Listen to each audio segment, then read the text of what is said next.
ಗೌಡ ಮೇಲೆ ಎಫ್ಐಆರ್ ದಾಖಲು. ಸಹಸ್ಪರ್ಧಿ ರಕ್ಷಿತಾ ವಿರುದ್ಧ ಆಕ್ಷೇಪಾರ್ಹ ಪದ ಬಳಕೆ.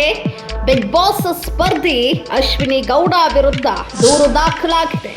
ಬಿಡದಿ ಪೊಲೀಸ್ ಠಾಣೆಗೆ ವಕೀಲನಿಂದ ದೂರನ್ನ ಕೊಡಲಾಗಿದೆ. ಬೆಂಗಳೂರು ದಕ್ಷಿಣ ಜಿಲ್ಲೆ ರಾಮನಗರ ತಾಲೂಕಿನ ಬಿಡದಿಯಾಗಿದ್ದು, ಬಿಗ್ ಬಾಸ್ ಸ್ಪರ್ಧಿ ಅಶ್ವಿನಿ ಗೌಡ, ಸುಷ್ಮಾ ಪ್ರಕಾಶ್, ಬಿಸಿನೆಸ್ ಹೆಡ್ ಪ್ರಶಾಂತ್ ನಾಯಕ್ ವಿರುದ್ಧ ದೂರನ್ನ ನೀಡಲಾಗಿದೆ.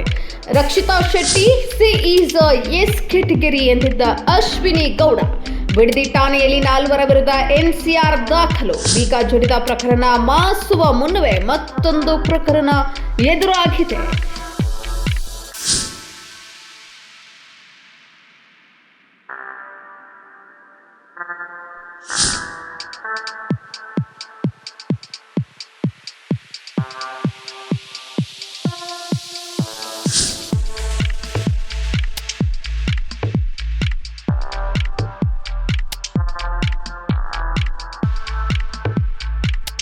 ಅಶ್ವಿನಿ ಗೌಡ ಮೇಲೆ ಎಫ್ಐಆರ್ ದಾಖಲು. ಸಹಸ್ಪರ್ಧಿ ರಕ್ಷಿತಾ ವಿರುದ್ಧ ಆಕ್ಷೇಪಾರ್ಹ ಪದ ಬಳಕೆ.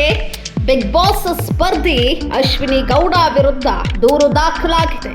ಬಿಡದಿ ಪೊಲೀಸ್ ಠಾಣೆಗೆ ವಕೀಲನಿಂದ ದೂರನ್ನ ಕೊಡಲಾಗಿದೆ. ಬೆಂಗಳೂರು ದಕ್ಷಿಣ ಜಿಲ್ಲೆ ರಾಮನಗರ ತಾಲೂಕಿನ ಬಿಡದಿಯಾಗಿದ್ದು, ಬಿಗ್ ಬಾಸ್ ಸ್ಪರ್ಧಿ ಅಶ್ವಿನಿ ಗೌಡ, ಸುಷ್ಮಾ ಪ್ರಕಾಶ್, ಬಿಸಿನೆಸ್ ಹೆಡ್ ಪ್ರಶಾಂತ್ ನಾಯಕ್ ವಿರುದ್ಧ ದೂರನ್ನ ನೀಡಲಾಗಿದೆ. ರಕ್ಷಿತಾ ಶೆಟ್ಟಿ ಸಿಇಸ್ ಎಸ್ ಕೆಟಗರಿ ಎಂದಿದ್ದ ಅಶ್ವಿನಿ ಗೌಡ ಬಿಡದಿ ಠಾಣೆಯಲ್ಲಿ 4 ವಿರುದ್ಧ ಎನ್ಸಿಆರ್ ದಾಖಲು. ಬೀಗ ಜಡಿದ ಪ್ರಕರಣ ಮಾಸುವ ಮುನ್ನವೇ ಮತ್ತೊಂದು ಪ್ರಕರಣ ಎದುರಾಗಿದೆ. Bureau report, Kannada 9 news.